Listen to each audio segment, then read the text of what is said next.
coming to you all the way from Australia. Y'all put your hands together, Mr. Art Feinman.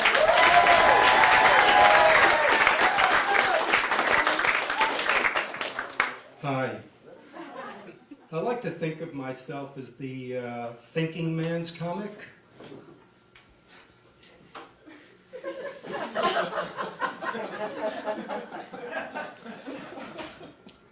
You know, I had a recent self-realization that I don't know how to smile.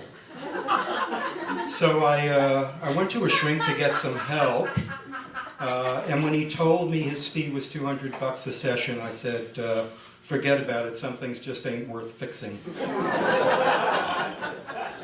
It's true, I've spent the last 12 years in Australia, and I really love it there. It's a friendly country. You know, it's a land where everyone calls you mate. Hi, mate. Goodbye, mate. Thanks, mate. You know, it reminds me just a little bit of New York, except here, instead of mate, it's asshole. New York's a tough town, let's face it. I was coming out of a deli last week, and there's a homeless guy there, and I offered him a bagel, and he says, no thanks, I'm gluten-free. What's all this stuff with cold-pressed juices? These shops are everywhere. Do you know it's double the cost of a regular juice? I say, give me the regular juice, I'll iron it when I get home.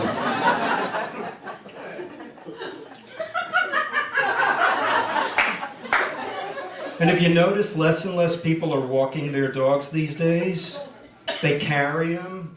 They're pushing them in strollers. Today in Central Park, they were in sleds.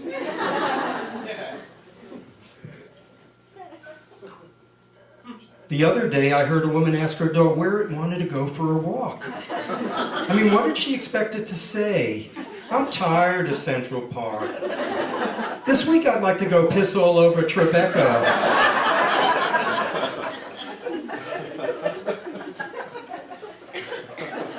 You know, coming back to New York, there are more pet accessory shops on streets now than Duane Reade's. There are these names like Puppylicious, Hairball Haven, Bitch New York. And then there was one that I stumbled into by accident called Tails. I went in there thinking there might be something for me. And I'm married. My wife's a surgeon, and she's my comedy advisor. All I hear is, you've got to add this, you've got to cut that, you've got to put something in with kale chips. Well, you know, I'd never do that to her. You know, I'd never go into the operating room and say, what are you closing him up for? That's a single bypass. Clearly that's a triple bypass. Scalpel? And my sister's here tonight. She's an anthropologist and my comedy advisor. Can anyone here recommend a good lawyer who specializes in divorce from your whole family?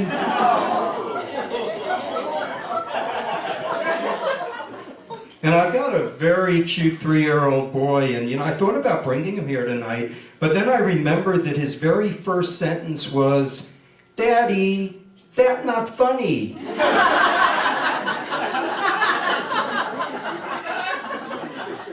So he's home now alone in front of the TV with three pints of Ben & Jerry's coffee caramel buzz and his blankie. I just couldn't get a babysitter in time.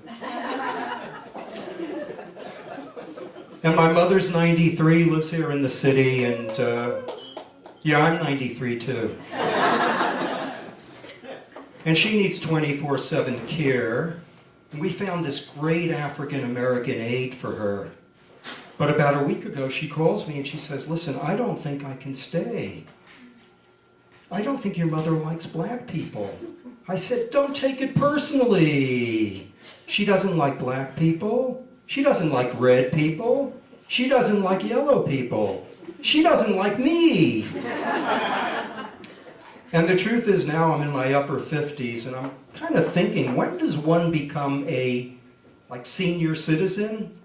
And it hit me the other day when I was walking down the street and I was looking to identify a smelly old man walking behind me. And then I realized there was no one behind me. I think that's when, and I want to thank you for coming tonight.